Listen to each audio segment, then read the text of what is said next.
Sa paggunita ngayon na ika-72 kaarawan ng pinaslang na dating Senador Benigno Ninoy Aquino Jr. May mga nag-alay ng bulaklak sa kanyang puntod sa Manila Memorial Park sa Parañaque. Ang malagim na pagpatay kay Ninoy nanumbalik sa kamalayan ng mga Pilipino matapos itong sabihin ni Vice President Sara Duterte tungkol sa pamilya Marcos. Pumalag nga yung buong bayan nung pinatay ng pamilya nila si Benigno Aquino Jr. Reaksyon dito ng apo ni Ninoy na si Kiko Aquino D. Huwag na raw idamay ang kanilang pamilya. Sana tigilan nyo yan para sa bayan, di ba? Parang huwag kayong manggulo. Huwag mo na sanang bagitin yung pangalan ni Lolo Ninoy. Sabi pa niya, Ang turing ko sa mga Duterte, sa mga Marcos, pareho silang ulo, dalawang ulo sila ng parehong halimaw. Ang basa ko po, dalawa po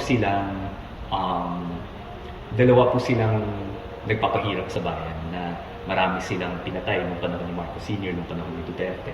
tugon ni VP Sara sa sinabi ni D sa kanyang pamilya, partikular sa amang si dating Pangulong Rodrigo Duterte. Huwag na tayong mag-comment sa mga apo. Oo.